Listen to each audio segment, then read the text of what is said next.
Corps, Paul majored in physics at Oberlin College, 2 years in the Peace Corps, PhD at University of Washington, visiting postdoctoral fellow at Iowa, Cambridge at MPE, Hubble fellow at CfA.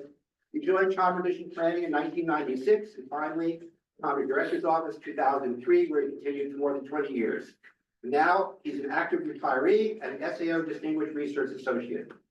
2 non-research notes. First, in the Peace Corps, Paul taught high school, brought that teaching interest to writing astronomy book textbook. It's called Peer Instruction for Astronomy, and you can buy it on Amazon. It's described as a gem.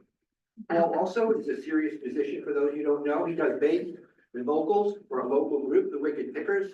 If you're not on his email list, let him know, he'll put you on. Scientifically, Paul's interests are focused on 2 areas, AGN and carbon stars. For AGN, his most recent interest has been on changing look quasars with 2 papers in 2025. In parallel, he's maintained a steady interest in carbon stars, which was the topic of his 1992 PhD, which was entitled Faint High Latitude Carbon Star. And he's going to return to this topic today. The title of all talks is They Might Be Giants, Carbon Stars via Machine Learning from Gaia DR3. Paul has the floor, the mic, whatever else he might like. Paul. Thanks so much, Bill. What a great introduction. I didn't even know some of that stuff. I made it up. It's the other, Sorry, the computer, do it on the other computer. Yeah, to do it there. The wall computer. Technical glitch.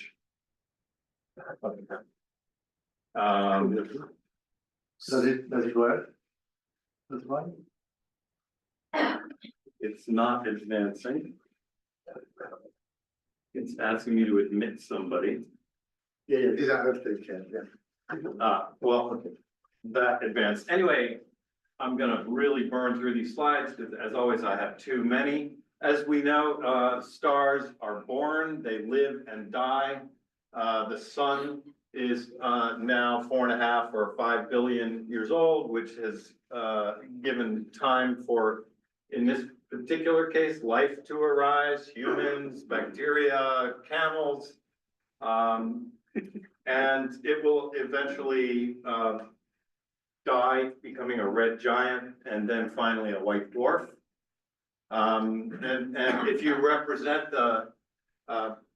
you can represent the lifetime of the star on a color magnitude diagram like this one from Gaia. And the sun is on the main sequence where it spends its longest part of its life, but eventually it'll run out of fuel in the core and evolve up the giant branch and become an asymptotic giant branch star potentially. And this is where all the elements are made that are heavier than helium. For instance, carbon, oxygen, neon, etc. And then the red giants eventually become white dwarfs. Asymptotic giant branch stars are sometimes carbon stars. These were discovered in 1868 by Angelo Secchi. They are asymptotic giant branch stars with strong bands of carbon, CH, and cyanogen. And that carbon comes from the 3rd dredge up phase of the asymptotic giant branch, where carbon is dredged up into the atmosphere and becomes visible on the surface. They often have cool, dusty envelopes, these AGB stars, and they often blow off strong winds so that carbon is pushed out into the interstellar medium for future generations of stars to form. And about half of the carbon in the ISM is from carbon AGB stars. Just to show you, here's a spectrum of kind of a typical M star where you see titanium oxide bands, molecular bands. And in contrast, here's a spectrum of a carbon star where you see strong C2 bands and cyanogen bands in the red. Sorry, that's too low for a lot of you back there to see. So these are what the optical spectra of various carbon star types look like. The reddest ones, the extreme AGB stars, are called CN stars. They have wildly strong cyanogen bands and carbon bands, and they're so red that there's just nothing in the blue. But there's a variety of types, all of them giant stars. But then in 1977, someone discovered a dwarf carbon star, a total oxymoron, completely unexpected. And look how similar the spectra are. This is a CH giant carbon star. This is a dwarf star. That's a carbon star. The carbon bands look essentially identical, although the dwarf is 63,000 times less luminous. But how do you get a dwarf carbon star at all? Makes no sense. So one was discovered in 1977, made a big splash, and as part of my PhD thesis, I ended up looking for more dwarf carbon stars, and we found a few. And as the years went by, people found more and more, and we're up to a few thousand dwarf carbon stars now. Originally discovered by their large proper motions, and now with Gaia by their parallaxes. So how can there be dwarf carbon stars? How is this possible? Well, they're basically innocent bystanders to mass transfer from a carbon AGB companion, which has since become a white dwarf. So what's left is this polluted main sequence star, essentially. So it's been carbon enriched until C is greater than O, carbon greater than oxygen, and so then you get the carbon bands. So since they're innocent bystanders, they can have a range of masses and temperatures, and since they're main sequence stars, they're actually far more common than the giant carbon stars, because giants don't last very long. And then once they've been polluted, they may eventually evolve themselves to become giants. And that is probably the origin of the barium giants, the CH giants, and even the carbon enhanced metal poor stars, which are some of the oldest and least metal rich stars in the galaxy. So how are we sure about this scenario? Well, there are some smoking guns. There are hot white dwarfs where you can see the blue upturn of the hot white dwarf, but you can also see the strong carbon bands. So in some cases, the white dwarf is still smoking hot from the AGB star, but you also see the spectrum of the carbon star. So it turns out then, this is a color magnitude diagram of carbon stars and their related types. So you can actually fill in a color magnitude diagram with carbon stars of various types. And some of them are dwarfs, as I mentioned. So we wanted to hunt for more carbon stars. And why? If we can do an all-sky survey in an unbiased manner, then we can actually measure the space density of dwarf carbon stars. And that's critical for comparison to binary population synthesis models, which predict how many of these post-mass transfer systems you expect. And you can end up predicting things like how many LMXBs do you expect? How many HMXBs? How many type 1 supernovae? All the data has to match the binary population synthesis. We're also interested because about 3% of dwarf carbon stars are periodic variables. And that could be one of two reasons we haven't quite figured out yet. Could either be that they've accreted so much mass and angular momentum that they've been rejuvenated, they've been spun up. And so there's associated activity and spots and emission lines and X-rays, things like that. Or these close binary systems with dwarf carbon stars could be so close after common envelope evolution that you get a tidal distortion of the main sequence star, which yields a binary light curve. So we're trying to study those. If we could also find eclipsing dwarf carbon systems, then we could derive their masses in radii, which had never been done. We want to do a big survey also to find carbon giants across the whole sky, across the whole galaxy. We may be able to find new stellar streams from previously ingested dwarfs. So how do we do all this? A big survey of carbon stars. We use Gaia, which was just shut down a couple of months ago after a fabulous 10 years mapping the galaxy. And it produced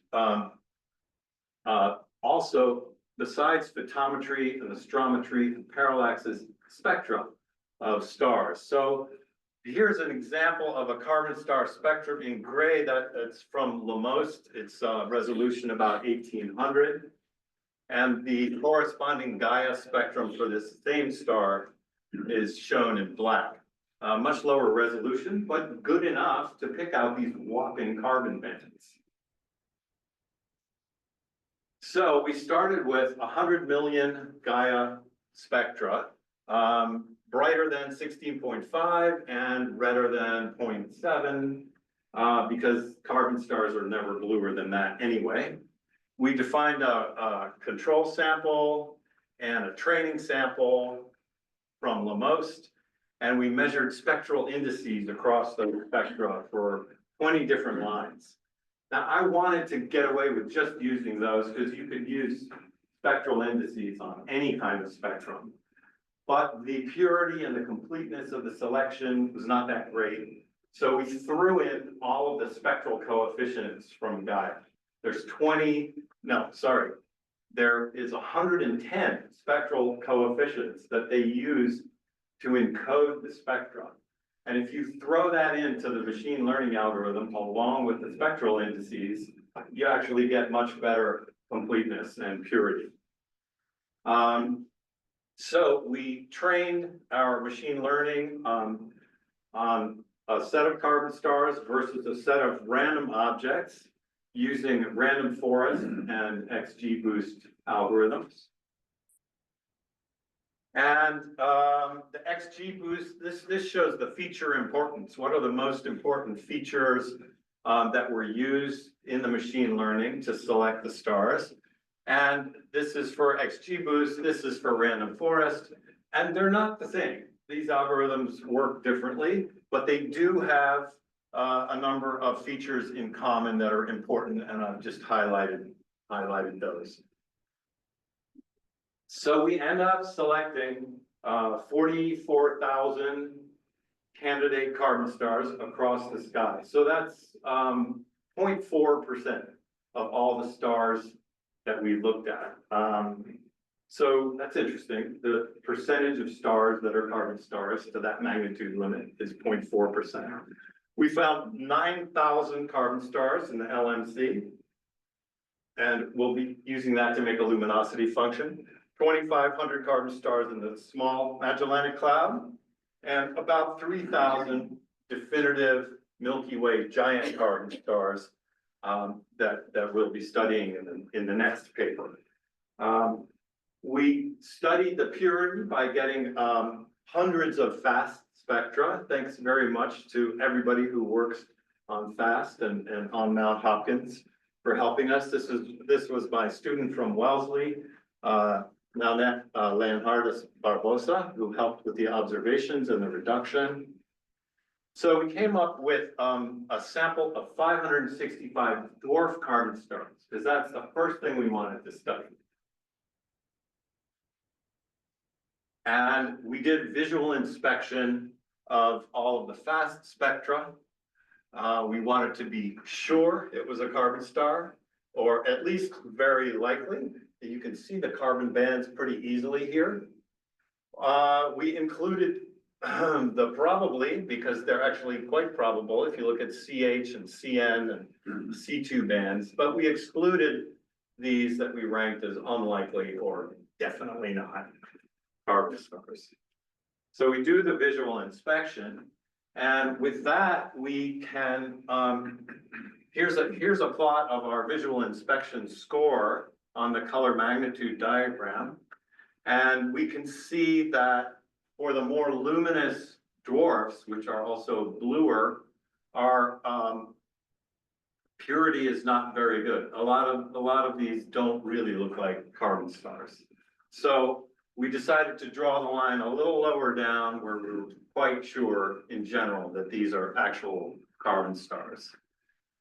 So we use the probability to be a carbon star that's output by the XGBoost algorithm. And when we do a cut on that, we get 95.5% purity, which is really pretty good. And using that cut, we go down from 44,000 total carbon stars to 35,000.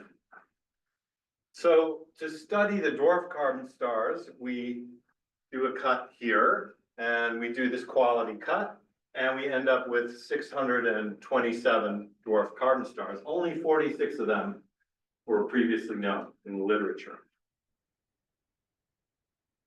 So then we just, we have the parallaxes, we know their distances, we know their luminosities from Gaia. Thank you very much.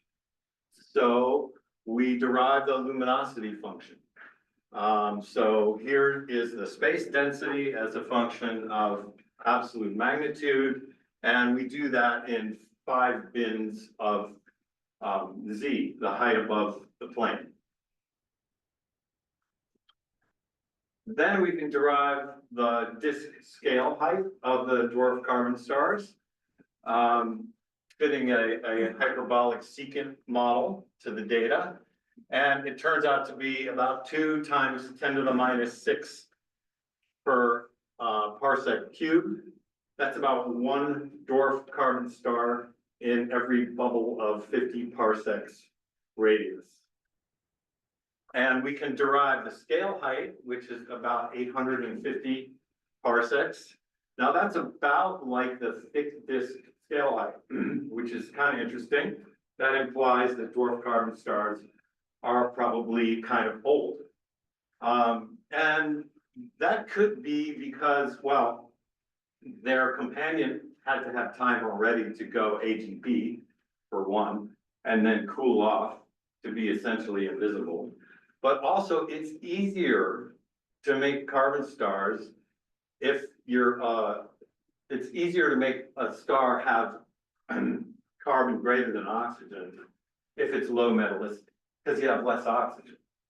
So you expect low metallicity stars essentially to be more often to be carbon stars. And lower metallicity stars are more puffed up in the thick disk, right? Because they're older. So since we derived the space density, we can compare that to other space densities just to think about things without doing a full-on binary population synthesis model. There are white dwarf main sequence binaries, a lot of them known, several thousand. So that's like a hot white dwarf and an M star generally. And the space density of those is about 200 times higher than the dwarf carbon stars. But that makes sense because white dwarf main sequence binaries didn't necessarily have to have a companion that was AGB, and they didn't even have to have mass transfer. So that makes sense. We expect them to be more common than dwarf carbon stars. What about carbon AGB stars? Their space density is about 20 times lower than the dwarf carbon stars. Now, if you just think that the median age of stars in the thick disk, like dwarf carbon stars, is about 10 gigayears, whereas the carbon AGB lifetime is only 1 million years, you can take that ratio and figure that only about 0.2% of carbon AGB stars end up creating a dwarf carbon star.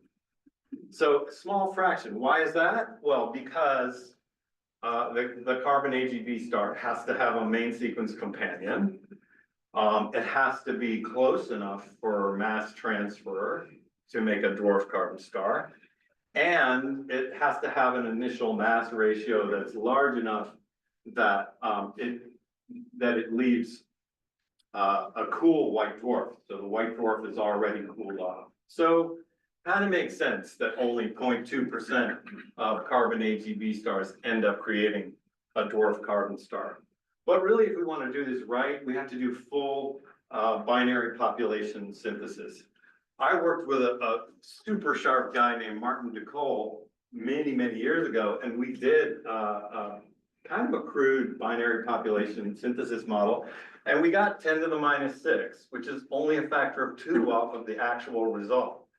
But there was a lot of things missing in that model. I think we just got lucky. But the constraints on a binary population synthesis model will apply to dwarf carbon stars. It'll also apply to CVs, to X-ray binaries, to type 1 supernovae, et cetera. So that's the next big project. Other projects that people can work on, hopefully me and collaborators, but the catalog is out there now, it's published. We've got 31 dwarf carbon stars brighter than 14. That's good enough. That's bright enough to do high resolution spectroscopy for the first time on dwarf carbon stars to generate model atmospheres. We are starting to look at TESS and ZTF light curves and Catalina to find close eclipsing binary dwarf carbon stars. And if we get radial velocities, then that will also give us masses for the first time. We're going to study the giants now, as I mentioned, in the large and small Magellanic Clouds and in the Milky Way. There are a bunch of carbon-rich red giants there. They're not AGB stars, and they're not dwarfs. So what are they? We think that they're probably evolved dwarf carbon stars, but we can study those now as well. So with Gaia, there's velocities, there's proper motions, therefore there's this, and with distances, that gives you full 6-dimensional space velocities, so we can really do binary population synthesis on these. Thank you.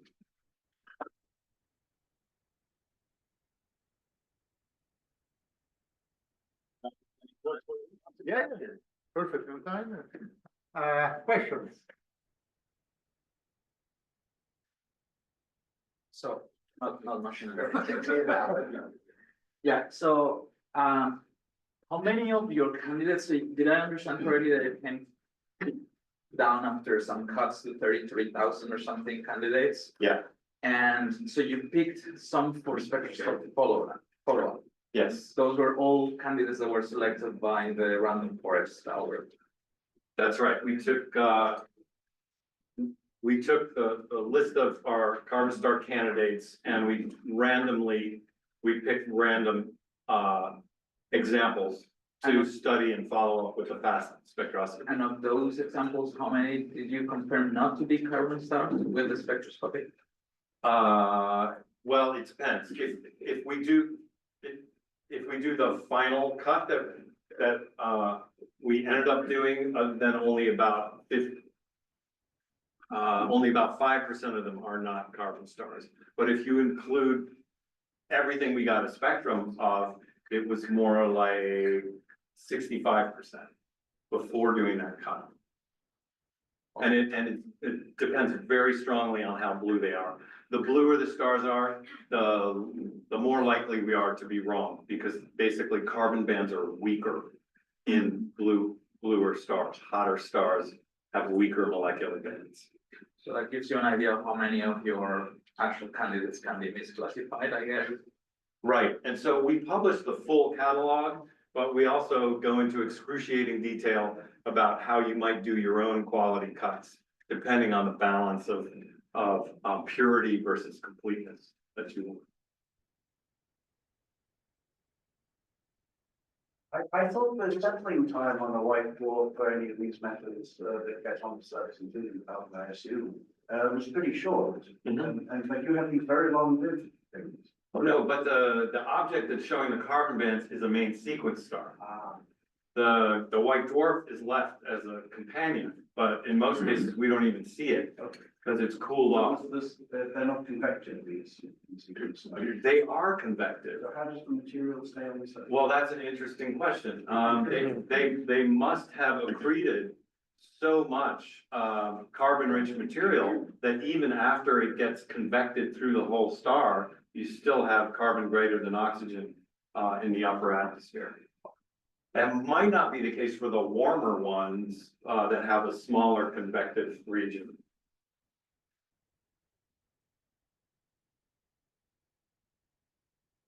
Have you looked at Daisy or for additional spectral or something that you could confirm that this is the EER? So we checked, we checked Sloan and we checked Lamoste, to look at our completeness. But we did not look for carbon stars in DESI. Does DESI have a lot of stellar spectra, or I thought it was mostly galaxies? Quite a lot, but I think they're narrow spectrum. They're mostly, they use stars for classification. Occasionally there are carbon stars. Mm-hmm. We should look, yeah. Okay, more questions? None. Okay, let's thank Paul again.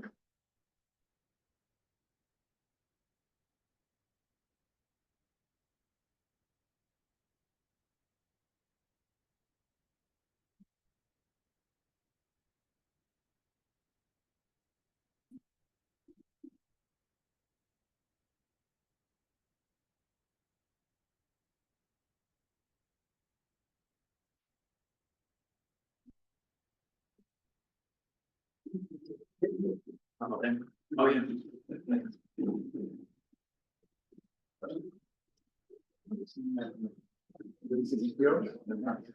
Now next is graduate student Santa Cruz. Yeah.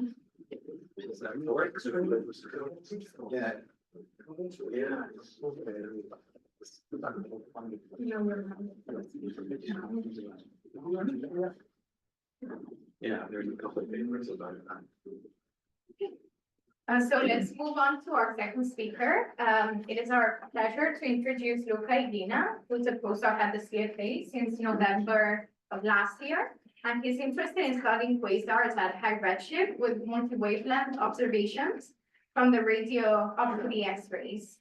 Previously, he was a postdoc at the National Institute of Astrophysics in Milano, in Brera, in Italy, from March to October 2024. He obtained his PhD in June 2024 from the University of Insubria, plus Ighina, Brera. And this is like a joint collaboration between Como and Milano in Italy, with 1 year spent at the International Center for Radio Astronomy Research in Perth, in Western Australia. So Luca, the floor is yours, and Luca will be talking about the X-ray beyond blazars and relativistic jets at high redshift. So thanks for accepting our invitation. Thank you, Julia. Thank you, the organizer, for having me here. And yes, as Julia said, today I'll be talking about blazars and relativistic jets with a high energy and a high redshift view. So let me start by just defining what a blazar is, so that everybody's on the same page. Now, blazars are a very specific type of AGNs where there are two relativistic jets and the axis of these jets is oriented very close to our line of sight. Now, this particular orientation sets blazar apart from an observational point of view with respect to all the others AGN. And you can see these in this plot here, where I show an example of the spectral energy distribution of a blazar. Now, in this plot, the blue area shows the emission that comes from the normal components that a typical AGN have: dusty torus, accretion disk, and the X-ray corona. And if you cannot see them, it's because in blazars, most of these components are outshined by the radiation produced by the relativistic jets. And it is because this radiation, given their orientation, is relativistically boosted. So it's amplified by orders of magnitude. And then you can see the emission from the jets in this plot is recorded in red. And in particular, there are two main humps, let's say, produced by the jet. And where the one and lower energies is mainly in radio band is due to the synchrotron emission of these electrons that are interacting with the magnetic field, whereas the high energies and X-ray and gamma ray bands, the main mechanism responsible for this radiation is the inverse complementary interaction of the electrons with different seed photons. And these seed photons could be produced by the same electrons or through a synchrotron process, or they could be from other AGN components, or they could also be external to the system, like the CMB photons. And another very peculiar and important feature of lasers is that they can be extremely useful when it comes to statistical studies. And this is because, again, given their particular orientation, if we identify one blazar, this means that we can infer the presence of many more AGN, jetted AGN with similar properties, but just with jets oriented in different directions. And it is just based on a pure geometrical argument, because simply if we have a way to estimate the aperture of these jets, the number of similar objects but oriented in different directions is simply given by the ratio of the solid angle of these jets with respect to the total angle of 4 pi. And so this means that if we're able to build a well-defined sample of lasers at different redshifts, we can also trace the evolution of the entire AGN population, jetted AGN population across different redshifts. And then we can use this to compare this evolution of the jetted population to the entire AGN population, for example, to trace the different quasar and radio relative modes at different redshifts. And I show here in this slide an example of the space-sensitive evolution of AGN on the left. And so this is the number of AGN per unit of moving volume as a function of redshift, and you can see the in different for different luminosity beams. And what you can see is that they all different luminosities, these again follow more or less at this sort of same evolution, where they show a peak in their density between between redshift 1 and 2, depending on their luminosity. And if we look at the blazars, and specifically at the most radioluminous blazars, we see a similar thing in the sense that we see that their space density increases up to redshift around 2, and then it sharply decreases. And so no surprises here, but when we look at blazars, but in the X-rays, we see a very weird thing going on. This is in blue is recorded in the X-ray space density evolution of blazars. And as you can see, this is completely different from what we see in the overall AGN population, but also in the same population, but in radio band. Now, this is very puzzling, especially because we're seeing different evolutions in the same population, and we need to solve this problem if we want to use blazars as like good traces of the AGN, AGN population. And one of the possible explanation for this very weird behavior is that simply the X-ray radioluminosity ratios in blazars changes as a function of redshift. And this is indeed what we found, for example, from the X-ray analysis of statistically complete sample of radio-selective blazars at redshift of 4. We found that on average, these high redshift blazars have X-ray to radioluminosity ratios larger by a factor of 2, more or less, than similar blazars, but a much lower redshift. And then after this study, also other studies, independent studies, found similar things. Now, what's the reason why of this? Why do we see this different? What is this? What's the origin?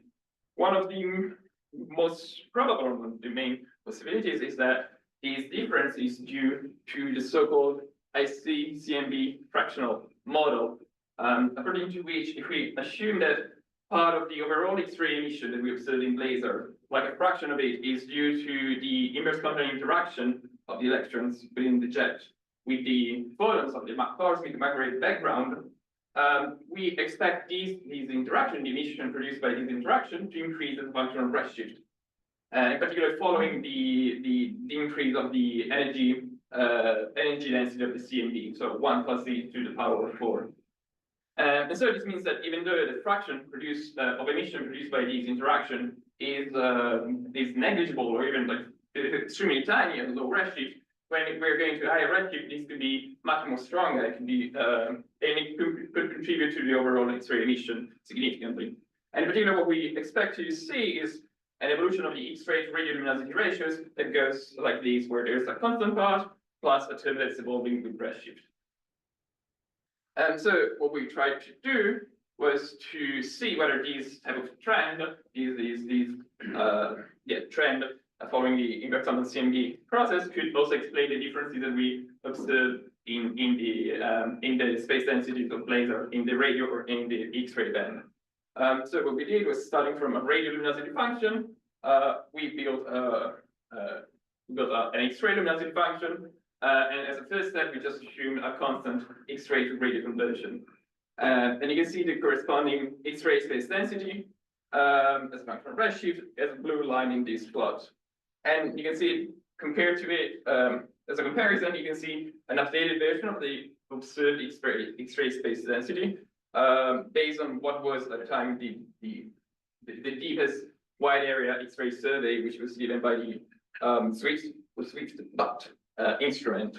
And as you can see, and as we expected, assuming a constant X-ray to radioluminosity conversion factor cannot explain the observed space densities.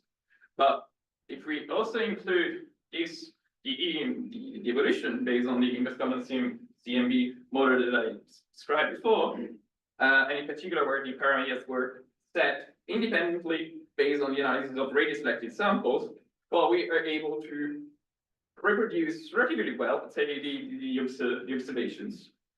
And so this is what we published like now a few years ago. And I didn't work on this project for a while, but I've come back to it in a few months ago. And this is because what we found in that paper was that the SCCMB model can explain, it's a model that can explain the observables, but is it the only model? Are there other possibilities that we did not, like different trends, different redshift dependencies that we cannot think of right now? So what we're trying to do in the last few months and probably for the next year or so is trying to further test this model and its predictions. And how do we do it? And we can do it in two different and complementary ways. The first one is, of course, increase the statistics. The points that I showed you before, the green points were just based on 20 objects, which is not great. But the second point is also the second way to constrain this type of mechanism is to focus on specific sources, extreme sources, where we're able to resolve the emission from the jet, both in the radio and also in the X-ray band. Starting with the increasing statistics, well, we're quite lucky in the sense that last year, the first data release of the ERA survey from the ERA Zeta was released, at least like half of the sky that was covered with ERA Zeta. And what we're planning on doing with this are two things, again, complementary.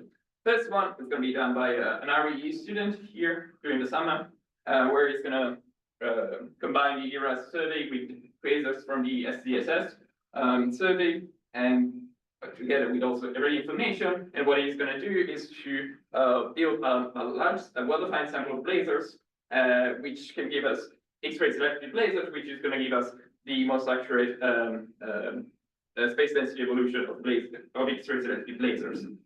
But at the same time, another student, Luca, from the University of Milano, what he did for his thesis was to focus on just on high redshift blazars.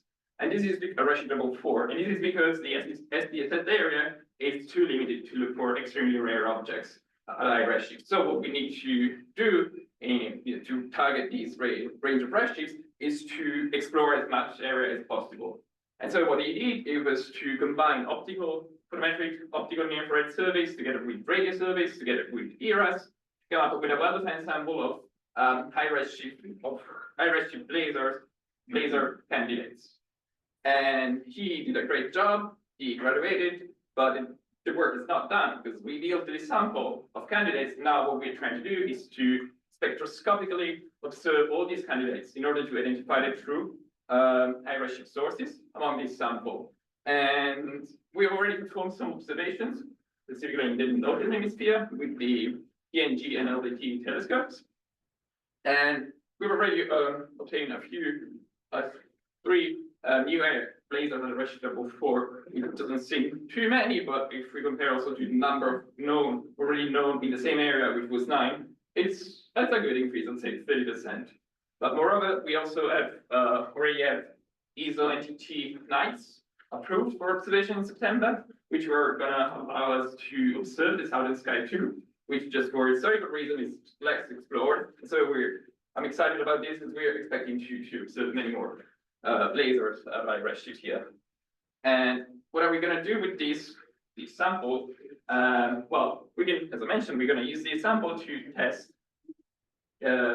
specific predictions of the evolution of the ICCMB model. And in particular, you can see in this plot, I report there are 2 plots here. One that reports the number of blazars that we expect at redshift level 4 that we expect to observe in the ERAS, and the other one is the X-ray, the distribution of the X-ray to radioluminosity ratios. In both plots, there are 2 colors. The blue one is assuming that the X-ray to radioluminosity distribution, they do not change as function of redshift, and the red ones are assuming an inverse Compton CMB model, and so they typical X-ray to radio properties evolve with redshift. And as you can see, we both expect significantly different numbers, but also of blazars, but also we expect them to have significantly different properties based on the evolution or not of their mean properties. And so this is what hopefully in a year or so we're gonna have many more results about this. So stay tuned. But let me move on to the second point. So one way of constraining this type of process, which is by focusing on extreme objects. And this is exactly what we did with this dude here. It's a PSO J0309 plus 27, which is a blazar redshift 6.1, one of the highest redshift blazars currently known, it was discovered by our group a few years ago. And what's really cool about these objects is that when we look at it in the radio band, it shows a quite bright radio jet that's extending towards the northeastern direction. But what's even cooler is that when we look at these objects in the X-ray band and with Chandra, we see that this jet keeps on extending up to several kiloparsecs away from the central engine, and it is bright in the X-rays. And so with these observations, we were able to detect this X-ray jet, which is now the highest redshift jet currently known, and resolved in the X-rays, which was pretty cool. But it was, well, and this also means that given its very high redshift, this is a unique laboratory where we can study the redshift evolution of these systems. And so what we did was from modeling of its multi-wavelength spectral energy distribution, mainly in radio and X-rays. Just to give it very briefly, what we found is that the high energy emission coming from these jet is fully consistent with what we would expect from an inverse Compton CMB model. And this is very interesting, especially if we compare it to similar systems, but much lower redshift. Indeed, when we look at the many extended jets that we can resolve in the X-rays at low redshift, many studies found that the high energy emission from these systems, it cannot be explained by the inverse Compton CMB emission mechanism. And so what this study is telling us is, again, that we're witnessing an evolution of the typical properties and emission coming from the relativistic jets as a function of redshift. But once again, main problem here, as often happens in astronomy, is the statistics. We're limited both in terms of photon statistics, the estimates, the flux estimates we can get from these objects, from these extended components, is very limited, but and also the number of such very extreme systems is very limited by redshift. So what we're trying to do right now is to, we're targeting many radio bright kiloparsec scale jets in a wide range of redshift in order to increase the number, the census of these extended jets. But we're also, I think that we're also doing is forming a much deeper observation on this unique jet at redshift 6.1. In particular, you can see in this on the left here, this is a 360 kiloseconds exposure of the same object I showed before. You can appreciate now the image is much prettier, I would say, where you can see the extension of the jet much better. And this image is was made by Fabio, again another student working on this exact moment from Politecnico di Milano. And what we're planning on doing is to combine this very deep X-ray image with multi-frequency observations in also in the radio band to constrain not only the emission mechanism in these jets, but also physical parameters such as the inclination, the velocity, the back velocity of the electrons within the jet at these very large scales, but also the power that these jets can carry to very large scales, and then can also release in the surrounding medium up to these very in the early epochs of the universe. And finally, let me just conclude by mentioning axes, because axes in this specific field is going to be a game changer. Just to, you can see on the right here, there's a simulation of the object at 6.1, redshift 6.1 that I just talked about, with 100 kilosecond exposure with axes. Just to give you one number, what we're expecting to detect is a factor of about 20 more photons with respect to what we can currently do with Chandra. And it is crazy in a good sense, because not only we're going to be able to perform much more detailed studies on already known jets, but we're also going to be able to detect much fainter jets that are below our sensitivity right now. And so it significantly increases statistics of these extreme systems at all redshifts. And I think I can conclude here. Thank you.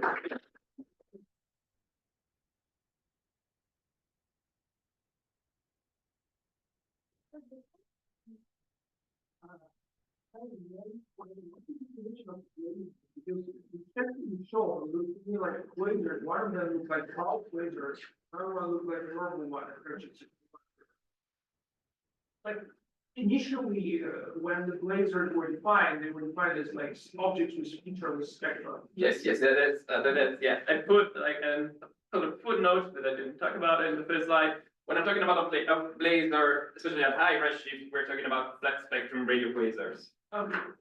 Yes, because the featureless PL-like objects that some of them have been observed at high redshift, they might have a very different evolution compared to the flat spectrum population. There are two separate stories.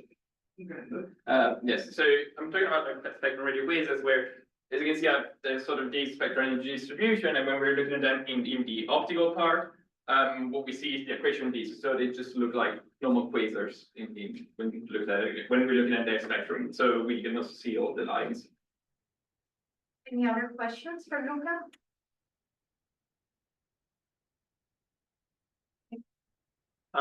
Could you remind me how you derive gamma? Do you get gamma for each object and then derive like a distribution function of gamma? Ideally, we would be able to do that, especially like there are a couple of ways to do that.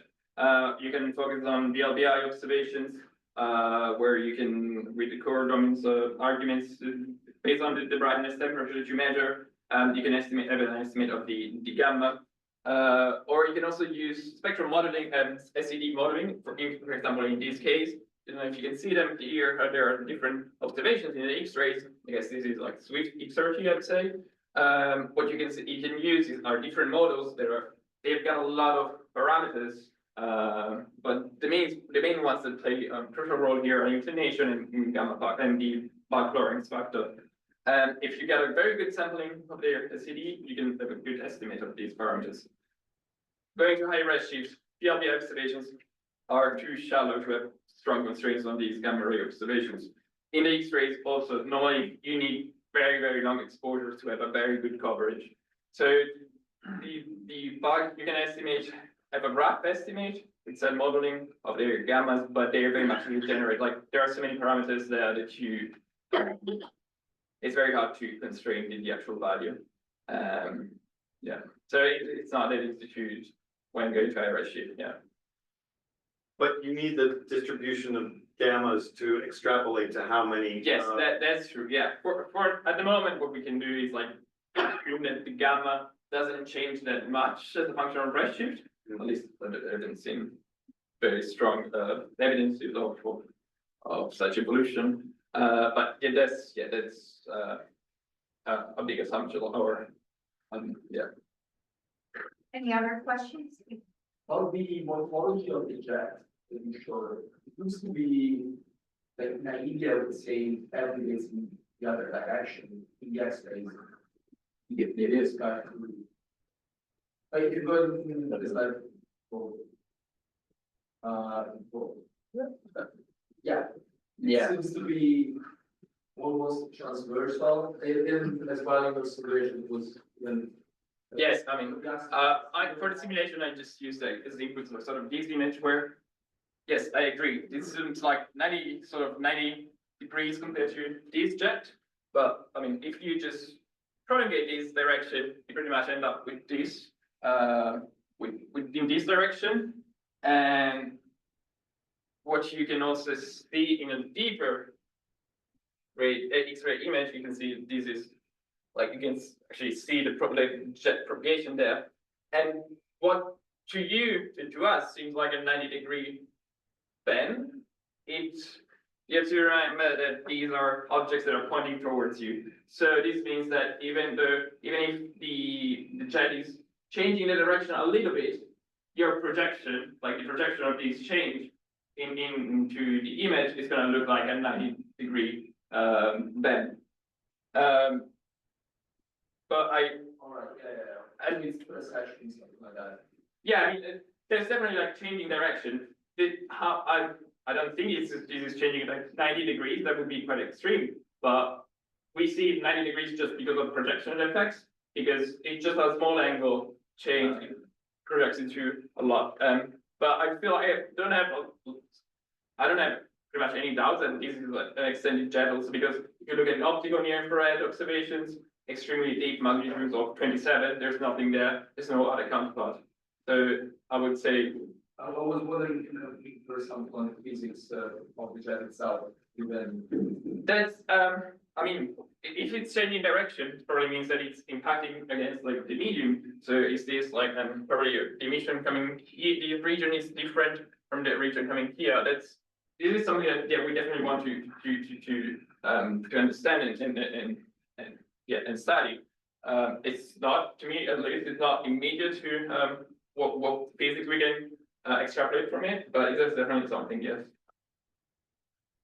Have you looked into radio polarization on this? Polarization. No, and I'm scared to do that. That can help you with the changing direction. Yeah, this if you, I mean, you can I can share with you and you can take a look at it. I don't want to get into that. I like doing many things, but not polarization. Any final questions for Luca? Okay, if not, let's thank our speakers.